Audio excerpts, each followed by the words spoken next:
এই মুনাফিকদের বিষয়ে আল্লাহ কত ভয়ঙ্কর কথা বলেন। এরকম মুনাফিকি করা চলবে না। এমন একজন মুনাফিকের নাম হলো আব্দুল্লাহ ইবনে উবাই সুলুল। কি নাম? আব্দুল্লাহ ইবনে উবাই সুলুল। এই যে মুনাফিক, ইনি হলেন মুনাফিকদের লিডার, ছিলেন মুনাফিকদের নেতা। আল্লাহ নবীর পিছনে নামাজ পড়তেন, সামনে আসলে হুজুর হুজুর, পিছনে গেলে গালি দিয়ে বসে থাকে, আছে না নাই?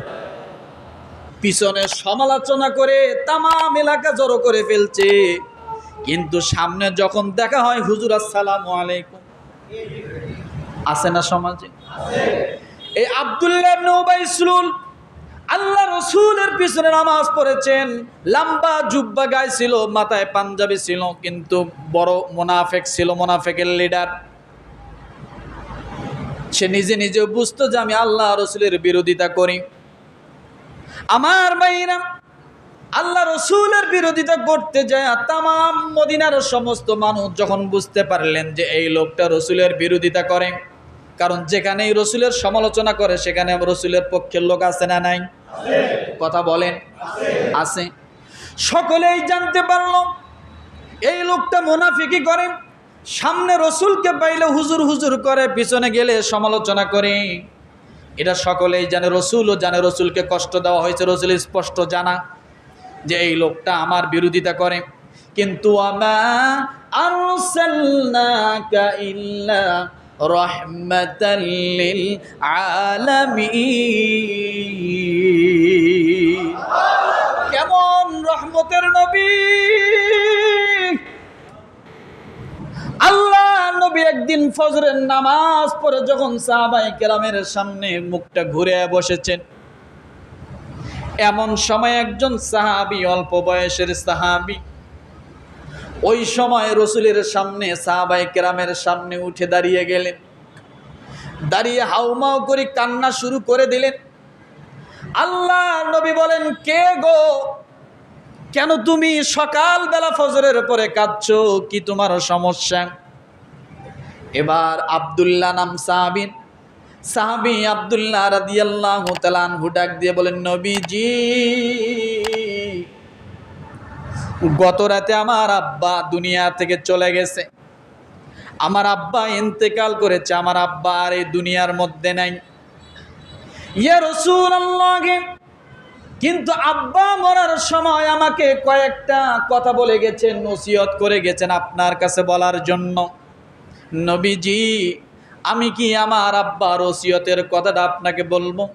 এই দুনিয়ার জমিনে তো আমার কেউ নাই, কিন্তু আব্বা আপনার ঘোর বিরোধী ছিল, এটা সকলেই জানে।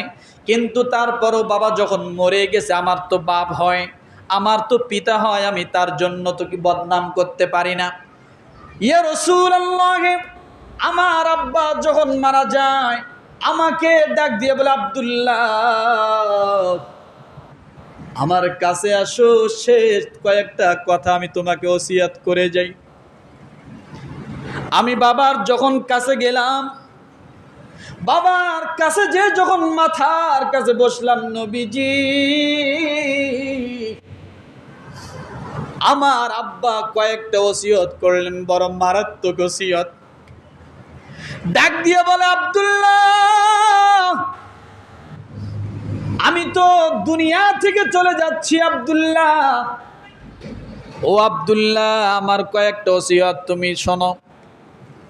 আমি যখন মৃত্যুবরণ করব, তুমি সঙ্গে সঙ্গে রসুলের দরবারে যাবা, রসুলের দরবারে যাইয়া আমার কথা বলবা। আমার বাবা বলেছে, আমার বাবা ইন্তেকাল করেছে, ইয়া রাসূলুল্লাহ, আব্বা এক নাম্বার যে কথাটা আপনার কাছে বলতে বলেছে, আমার রসুল যেন আমাকে নিজ হাতে গোসলটা করাইয়া দেয়। কি করাবে? কথা বলেন। রসুল আব্দুল্লাহ ইবনে উবাইকে যেন কি করায়? গোসল করায়। দ্বিতীয় নাম্বারে আব্দুল্লাহ রসুলকে ডাক দিয়ে বলবা, শেষ নিঃশ্বাসের সময় আমি তোমার কাছে ওসিয়ত করে যাচ্ছি, মনের আশা রসুল যেন তার একটা গায়ের জামা পরায় আমাকে যেন কাফনের ব্যবস্থা করে দেয়। কয়টা গেল? তৃতীয় নম্বরে, আব্দুল্লাহ আমি তোমার কাছে ওসিয়ত করে যাই, আমার রসুলকে বলবা আমার রসুল যেন আমার জানাজা নিজে ইমামতি করে পড়ায়। কয়টা গেল? চতুর্থ নাম্বার, আব্দুল্লাহ আমার জানাজা যখন শেষ হয়ে যাবে, আব্দুল্লাহ আমি তোমার কাছে বলে যাচ্ছি, রসুলকে বলিও রসুল যেন নিজ হাতে আমার লাশটা ধরে কবরের মধ্যে আমাকে শেষ বিদায় দিয়া দেয়। আল্লাহ নবীর কাছে সন্তান কেঁদে কেঁদে যখন বলছেন, আল্লাহ নবী ঘাবড়িয়ে গেলেন, চোখ দিয়ে টলটলো পানি। আল্লাহর নবী কেমন রহমাতাল লিল আলামিন এটা বোঝার জন্য বললাম। ও মুসলমান, আল্লাহর নবী কত বড় কত বড় রহমদাত, তার কত বড় রহম ছিল তার দিলের ভিতরে।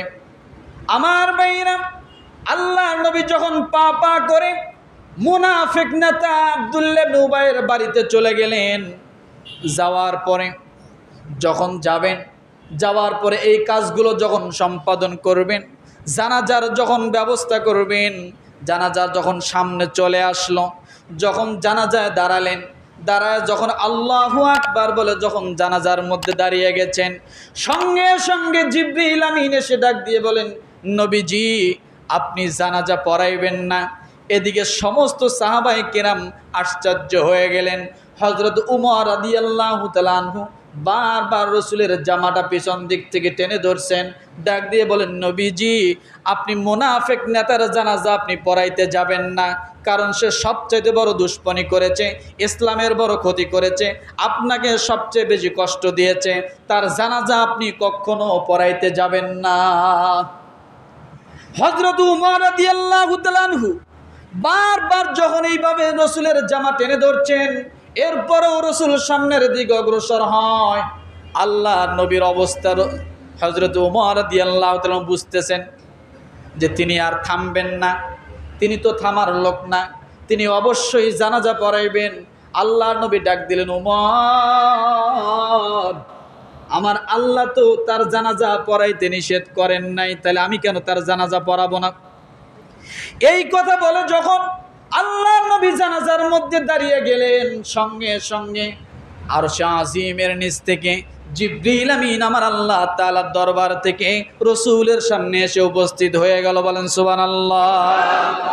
ইস্তাগফির লাহুম আও লা তাস্তাগফির লাহুম ইন তাস্তাগফির লাহুম ৭০ মাররাতান ফালান ইয়াগফিরাল্লাহু লাহুম। আল্লাহ তাআলা সূরা তাওবার ৮০ নম্বর আয়াত নাজিল করে দিলেন। নবীজিকে আল্লাহ ডাক দিয়ে বলেন, ও নবীজি আপনি তাদের জন্য প্রার্থনা করা বা না করা একই কথা। নাউজুবিল্লাহ বলেন। আপনি তাদের জন্য ক্ষমার জন্য প্রার্থনা করা না করা একই কথা। আপনি তার জন্য জানাজা পড়াইলেও যা, না পড়াইলেও তা। আগামীকাল বলেন, আপনি পড়ালেও যা হবে, না পড়ালেও তাই হবে। শুধু তাই নয়, ৭০ মাররাতান ফালান ইয়াগফিরাল্লাহু লাহুম। আল্লাহ তাআলা ডাক দিয়ে বলেন, নবীজি আপনি যদি মুনাফিকদের জন্য ৭০ বার জানাজা নামাজ পড়েন, তারপরও আমি আল্লাহ তার জন্য জানাজা কবুল করব না। চিন্তা করছেন? তাহলে রসুল জানাজা পড়াইলে তারপরেও কি জানাজা? একবার, দুইবার, কয়বার? তাহলে আমরা সলিমুদ্দিন হুজুররা কত মুনাফিকের জানাজা নামাজ পড়ে তার তো খবরই নাই। কথা ঠিক না? নামাজ পড়ে না, ভক্ত রসুলের বিরোধিতা করে, আল্লাহর সাথে দুশ্মনী করে, আলেম ওলামার সাথে দুশ্মনী করে, আমরা তাদের জানাজা যায় পড়াইলেও যা। কার কথা এটা? রসুলেরটাই যদি কবুল না হয়, আমার মতো সলিমুদ্দিন ইমামের জানাজা নামাজ তো তারা আরো কত আগে কবুল হবে না তার ঠিক নাই।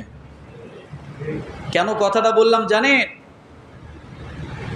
মুনাফিকি করব না, ইসলামের দুষ্পনতা করব না, রসুলের দুষ্পনতা করব না, আলেম ওলামার দুষ্পনতা করব না।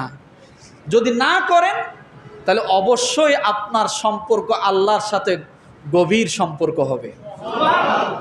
আপনি যদি আল্লাহর সাথে গভীর সম্পর্ক করতে চান, মন থেকে দুশ্মনী সরায় দেন, মানুষকে ভালোবাসুন, এরপর আলেম ওলামাকে ভালোবাসুন, মানুষকে মর্যাদা দিতে শিখুন, সম্মান দিতে শিখুন। তাইলে আপনি যদি মানুষকে সম্মান দেন, আল্লাহ আপনার সম্মান বাড়ায় দেবে। কথা ঠিক না?